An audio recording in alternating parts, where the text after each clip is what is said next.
Es que así, bueno, lo primero agradecer a la organización y a Luis por haberme invitado a participar en este punto, y ya aprovecho también para agradecer que por primera vez he visto en una mesa de rentabilidad el tema sanidad. O sea, hasta ahora siempre sanidad nos habíamos quedado en vamos a reducir los problemas de patología, vamos a curar enfermedades, pero no hemos hablado de rentabilidad. Y voy a intentar aprovechar para intentar hacer ver que la rentabilidad y el tema de la sanidad están muy relacionados. Y sobre todo en estos momentos en los que la eficiencia en la utilización de los recursos es la máxima objetivo. En un principio, es lógico que a nosotros, a los de sanidad, nunca nos hayan tenido mucho en cuenta, porque si tú analizas un balance de cualquier explotación y miras lo que son los costes de la sanidad, no pasan del 3%. Es decir, cuando vienen aquí, invitan a Vicente porque Vicente representa el 50% de los costes. Invitan a José pues porque vender corderos es la máxima fuente de ingresos que tiene la explotación. Es decir, eso está muy justificado, pero sanidad, claro, un 3%. ¿Quién se va a acordar de ellos, no? Pues bueno, yo lo que os voy a ir lanzando es un poco ideas de lo que yo creo que está pasando, y creo que es mejor que luego en el debate se abra realmente lo que es el tema de la excusa, ¿no? En un principio, lo que aquí os presento son datos de una serie histórica, 2007-2012, momentos de crisis, por decirlo de alguna manera. Son datos de CREA, no son míos, y así son más representativos porque hay un poco de todos los lados de España, ¿no? Podremos discutir mucho si son válidos o no, pero lo importante son las tendencias. Cuando miramos el primer valor, lo primero que tenemos es que el beneficio empresarial que obtienen nuestras ganaderías o que tienen las ganaderías que maneja CREA, que son algo así como 60 y tantas mil ovejas, pues resulta que es negativo durante todo el periodo. Eso sí, si retiramos el pago único. Es decir, la primera duda que nos tiene que venir, o la primera reflexión que tenemos que hacernos es: si no hemos sido capaces ni un solo de los años entre 2007 y 2012 de estar en beneficio positivo, ¿es sostenible esto de producir ovejas? ¿Vale? Porque a lo mejor es que estamos equivocados. ¿Vale? La segunda parte es que los costes han subido, sí, es cierto, en el periodo han subido, pero han subido relativamente poco, solo un 6%. Y fijaros que desde el 2007 al 2012, todos los técnicos que estamos aquí y todos los técnicos que hayan asesorado a esas explotaciones han luchado a muerte en el control de los gastos de esas explotaciones. Y no han sido capaces de mejorar esos resultados. Lo cual quiere decir que a lo mejor el controlar los gastos no es tan fácil. O a lo mejor, sinceramente, como hay gastos externos a los que no podemos controlar, no podremos hacerlo. Es decir, empecemos a reflexionar acerca de cosas que tal vez sean interesantes a tener en cuenta. Otro punto muy importante: los ingresos exclusivamente por la venta de corderos. Pues los ingresos exclusivamente por la venta de corderos, resulta que en los datos que ellos presentan es que en el periodo no han variado. Han variado nada, un 2%. Es decir, los ingresos no han subido. Bueno, todos diríamos, bueno, es que el precio no ha acompañado y es que hemos perdido por el precio. Bueno, pues los datos que ellos presentan es que el precio por kilo vendido ha subido. Entonces ahora sí que se genera una duda. Los ingresos se mantienen y el precio de venta sube. ¿Cómo puede ser esto? Bueno, pues pensando, lógicamente, los ingresos por venta de corderos son corderos vendidos por precio, ¿vale? Si el precio ha subido, la otra parte de la ecuación ha bajado. Porque el precio, lo que sabemos es que los ingresos se han mantenido. El precio ha subido, la parte de ventas de corderos ha bajado. ¿A qué se puede deber? Pues hay muchas opciones. Una podría ser a que hemos aumentado la tasa de reposición de nuestros rebaños. Eso yo creo que nadie en este mundo, o nadie de los que estáis aquí, está planteándose que están subiendo los censos. Estamos bajándolo, con lo cual lo podemos eliminar. Luego, la segunda opción, la extensificación reproductiva. Ha habido mucha gente que ha optado por ir a una sola aparición al año como mecanismo de reducción de los costes, etcétera, etcétera. Pero claro, si analizamos ese dato y vemos que suben los costes, algo no está funcionando bien. Tampoco parece muy probable que esa sea la cosa. La tercera opción, que haya un descenso de prolificidad asociado a un mal manejo alimenticio de los rebaños, asociado a problemas de ese tipo, ¿no? Pero eso choca un poco con el hecho de que se incrementen los costes. Si baja la prolificidad, los costes bajarán. No tendremos que comprar tanto pienso para corderos, por ejemplo. ¿Vale? Entonces hay una serie de cosas que lo hacen muy complicado. Y la otra opción, casi por descarte, que es el tema de la sanidad. Se están incrementando el tema de los problemas abortivos y estamos teniendo cada vez más problemas en el aumento de la mortalidad de los rebaños, ¿vale? De los corderos principalmente. ¿Y en qué me baso para decirlo? Pues bueno, aquí os voy a hacer otra reflexión. Cogiendo los datos de Luis, que Luis aparece en todas las charlas a este paso, pues cogiendo datos de Luis, vemos la mortalidad que han tenido las explotaciones de gestión técnico-económica de Pastores o Aragón, ¿vale? Y se ha mantenido muy estable en el periodo. Hombre, eso se puede considerar negativo si consideramos que no hemos bajado la tasa de mortalidad. Pero por el contrario, si observamos el número de corderos vendidos por UTH, se ha multiplicado, se ha subido casi un 50%, lo cual quiere decir que no ha sido tan negativo. Hemos mantenido unos resultados aumentando prácticamente en un 50% la producción. No está nada mal, ¿vale? Pero de acuerdo a estos datos, lo que tú te llevas la impresión es que la sanidad no está peor que antes. Pero claro, yo tengo otro punto de vista, que es cuando yo trabajo en los cebaderos. Yo trabajo parte de mi tiempo lo dedico a los cebaderos. Y en los cebaderos yo veo lo que recibimos en los cebaderos, ¿vale? Y ahí es donde de verdad te das cuenta de que la sanidad falla, ¿vale? Te das cuenta que cuando tú vas a los cebaderos y de pronto en los cebaderos hay veces que los corderos que se compran en la granja se les paga menos precio porque son colas o porque son crónicos, aquí los llamamos terceras o Fs o como los queréis llamar en Aragón, pero que se les paga menos dinero a los ganaderos y eso queda reflejado porque hay que pagarle menos por ese cordero y los cebaderos lo recogen, ¿vale? Y hay otros que ni siquiera les pagan nada, se los llevan para tirarlos, una especie de decomiso, ¿vale? Pues cuando vemos esos datos, si observamos lo que ha pasado en los últimos 2 años, si nos fijamos, 2 últimos 3 años, se han subido un 150% los corderos a los que se les paga mucho menos que lo que valen. Y además de eso, han subido en un 75% los corderos que se decomisan a la entrada en los cebaderos. ¿Qué significa eso? Que los corderos que llegan cada día son de peor calidad. Pero eso tenéis que pensar que los cebaderos sirven como termómetro de cómo está la sanidad en las explotaciones. Porque en los grupos de gestión técnico-económica están las mejores explotaciones, ¿vale? Está en la gente que lo hace bien, con lo cual esa gente mantiene los niveles, pero los cebaderos no discriminan, reciben todo. Y son muy buenos indicadores. Y también son buenos indicadores los problemas de decomisos o los problemas de 1000 cosas que tenemos en los cebaderos, que estamos aumentando. A pesar de que conozcamos cómo trabajar, etcétera, etcétera. O sea, es un problema que realmente se está produciendo una involución en lo que es el tema sanitario a nivel de la venta de corderos. Por otro lado, lo que estamos viendo es hay que traducirlo a la explotación, ¿vale? Y a la explotación lo traduzco con un ejemplo que la gente que estuvo en el curso de Huesca ya lo conoce, de la gestión técnico-económica. Es una ganadería, Rebaños del Ebro, que se dedica a la producción de Ternasco de Aragón, aquí con 1.500 ovejas, estabula el preparto, etcétera, ¿vale? Los índices no son los mejores, pero tampoco son malos, 1,17 partos, 1,35 corderos por parto, mortalidad bastante buena, 9,15, etcétera, etcétera. Si miramos esos datos, pues más o menos vemos los costes, están como siempre, costes reproductivos, sanitarios y de veterinarios, 4,17 euros. Como me tienen de veterinario parece que pagan más, ¿no? Pero alrededor del 3%.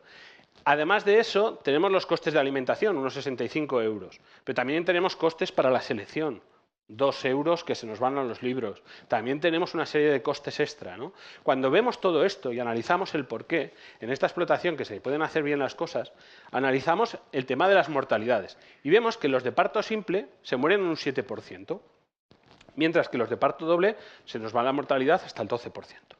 Bueno, total al final, cuando dejamos la reposición, etcétera, etcétera, lo que acabamos vendiendo es 0,87 corderos por oveja de parto simple y vendemos 1,68 corderos por oveja de parto doble, ¿vale? ¿Qué es lo importante de aquí? Pues que resulta que hay casi un 10% de ovejas que se podrían considerar improductivas. ¿Por qué? No son improductivas. Han sido gestantes, han parido, etcétera, etcétera, pero no han producido, ni han dejado reposición, ni han vendido cordero. Con lo cual estamos incrementando de una manera importante ese problema. Además de eso, la prolificidad efectiva, es decir, la prolificidad real con la que yo puedo trabajar al final, se me reduce en un 9%, que hemos dicho que era la mortalidad y era una buena granja. Es decir, ya no trabajo con el 1,35, trabajo con un 1,22. Eso imaginaros en una raza como las de Beatriz, con 1,1 de prolificidad, pues te puedes ir a valores de prolificidad de 0,90 y, ¿vale? Es decir, por debajo del 1. La prolificidad efectiva muy reducida.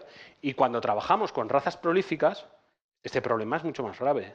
Cuidado porque la prolificidades de las razas prolíficas son muy altas, pero también el porcentaje de muertes pueden ser muy altos y se reduce mucho, ¿vale? Analizando en esa misma explotación lo que eran los costes, tanto los costes fijos por oveja como los costes variables por parto y lo que consumían los corderos en pienso, etcétera, etcétera, observamos que las ovejas de parto simple nos daban un balance negativo. O sea, perdían dinero. Por cada parto simple que habíamos tenido, habíamos perdido dinero. Incluyendo ahí el pago único. Cuidado, que ahora esto queda muy... incluyendo el pago único. En cambio, las de parto doble sí que eran positivas. Por lo tanto, de alguna manera, la manera que la sanidad influye en la reducción de los costes es brutal. Es muy, muy alta. Reducir la mortalidad supone, por un lado, disminuir el número de animales improductivos, que hemos dicho que serían ovejas que no han sido capaces de vender nada. También supone aumentar la prolificidad efectiva y, por último, mejorar la eficiencia del coste. Por lo tanto, la mortalidad, como ya demostró en su día Luis en unos trabajos en los que hacíais, incide de una manera muy importante en lo que es el resultado final de la explotación, ¿vale? Pero ¿qué hay que saber de la mortalidad? Pues de la mortalidad es importante lo siguiente. Estos son mortalidades medias por crianza, incluidos los abortos y los mortinatos, ¿vale? Que hay en, pues no sé si hay, bueno, 354 apariciones controladas, 49.000 corderos, etcétera, etcétera. Lo importante de aquí es observar la gran dispersión de los datos. ¿Qué significa eso? Que entre el mejor y el peor hay 1.200 veces de mejora. Es decir, un señor que tiene una mortalidad del 27%, que la pueda reducir hasta el 2%, porque existen casos que ya lo han hecho, es que podría mejorar 1.200 veces la capacidad, ¿no? Entonces, es muy importante tener en cuenta la gran variación y la gran capacidad que eso permite de mejora.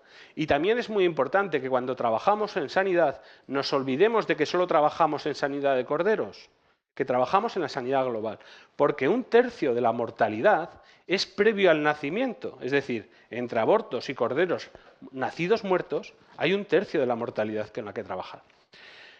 Bueno, planificar planes sanitarios no es el tema de la charla y por lo tanto no voy a entrar, pero sabéis que no solamente se tienen en cuenta lo que son los gérmenes, sino todo lo que ha hablado antes Vicente acerca de la alimentación, etcétera, etcétera, y todo lo que pueden condicionar el resto de cosas.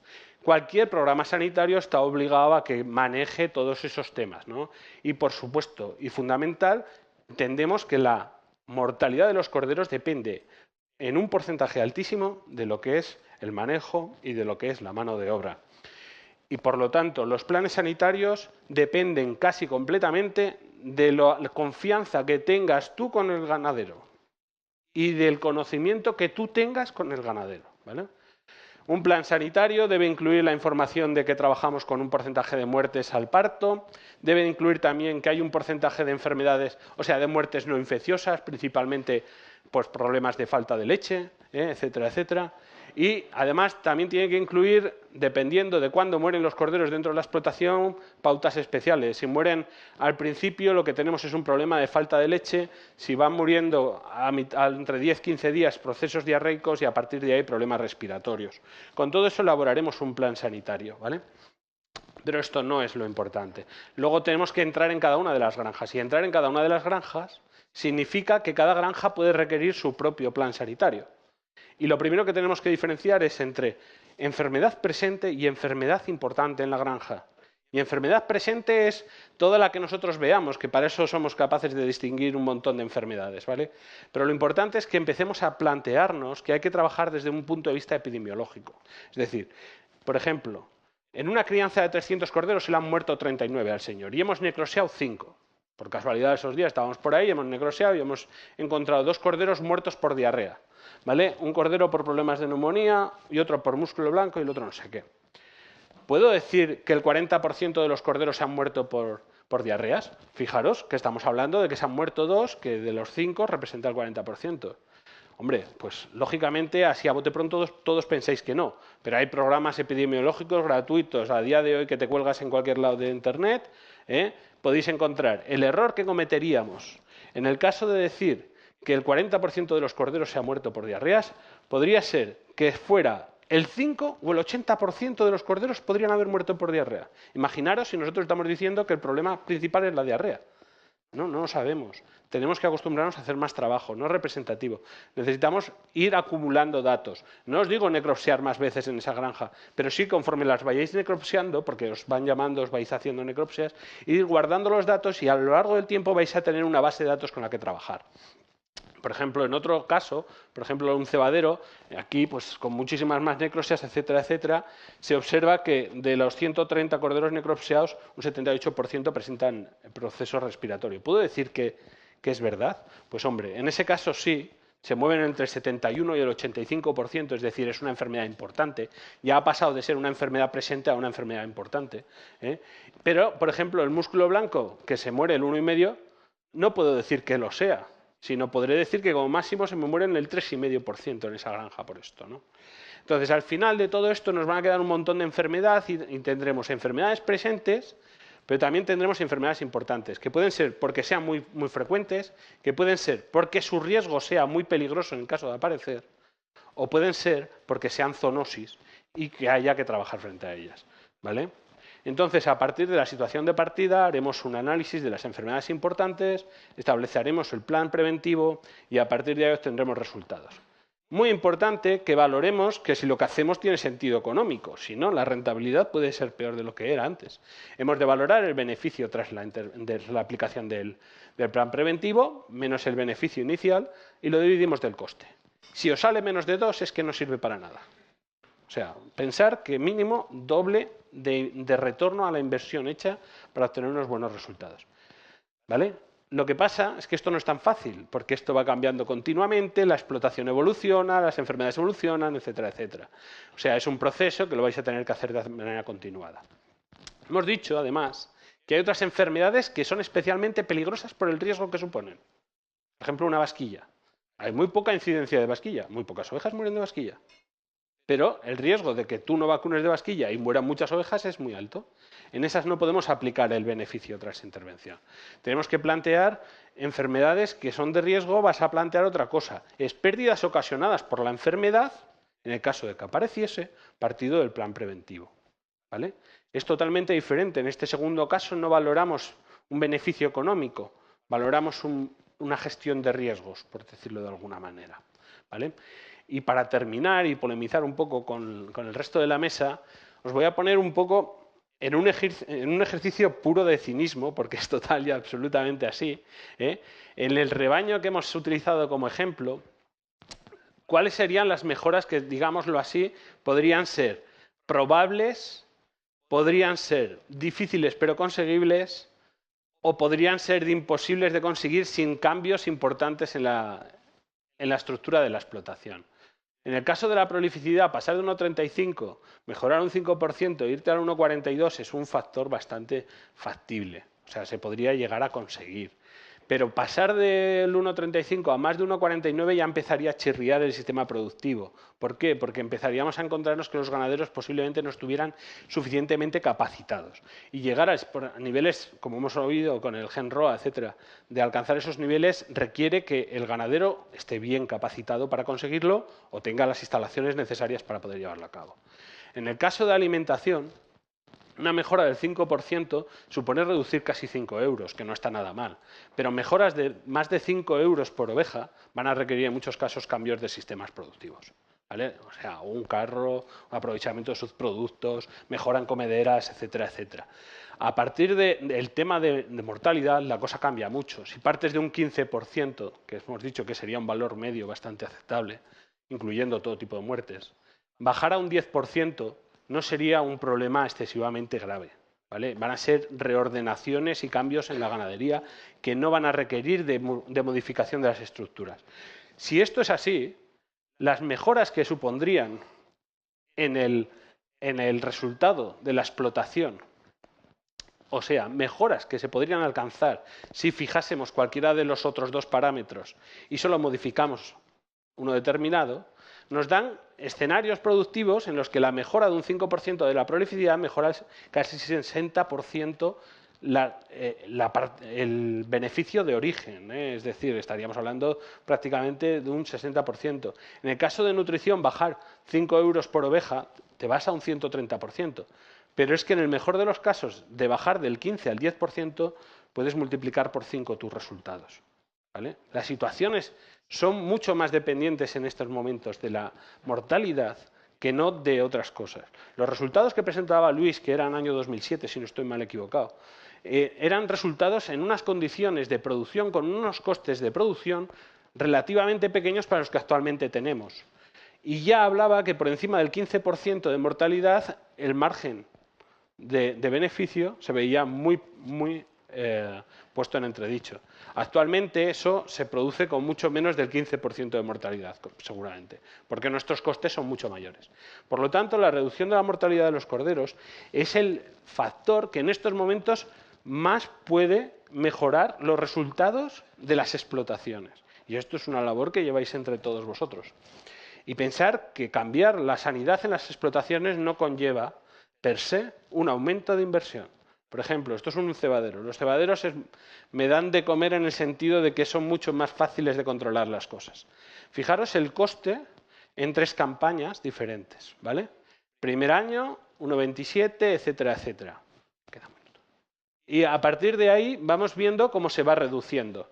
Principalmente, al principio, lo que era prevención representaba muy poco y conforme va evolucionando el tiempo, la prevención va aumentando de importancia. ¿Qué reflejo tuvo eso en la mortalidad? Pues en la mortalidad, fijaros cómo se reduce la mortalidad de manera muy importante a pesar de la reducción del coste. Y por último, simplemente una reflexión, que es que tengamos en cuenta que lo más importante de esta cuestión es que los ganaderos son el actor principal en cuanto a la mortalidad de corderos, ¿vale? Y hemos de plantearnos que cualquier mejora de tipo, llamémosla así, técnica, que le planteemos, ha de ser llevada a cabo por él. Por lo tanto, hemos de partir de la base que en muchas ocasiones no va a ser el resultado que nosotros queríamos. ¿Por qué? Porque tenemos ganaderos que en la mayor parte de los casos están desilusionados. Así de claro. La segunda cosa que tenemos son ganaderos que tienen un problema en ciernes, que es la PAC, que ahora se ha ido José Ramón, pero es un problema que nos está generando un montón de problemas. También la falta de continuidad en las explotaciones, la elevada edad de los mismos y el hastío y sobre todo la falta de rentabilidad de las mismas. O sea, a nadie le puedes decir que se meta 2 horas más de trabajo para curar esos corderos o para conseguir amamantar esos corderos si al final es que va a conseguir pérdidas. Entonces, realmente, por mucho que aquí estemos hablando de toda la necesidad de mejorar los planes, de todo lo que pretendamos la rentabilidad, la sanidad, que es el factor que más condiciona en estos momentos los resultados de las explotaciones, está influida por el estado de ánimo de nuestros ganaderos. Y en estos momentos el estado de ánimo de nuestros ganaderos precisamente no es el mejor. O sea que eso, ya con eso termino, Luis.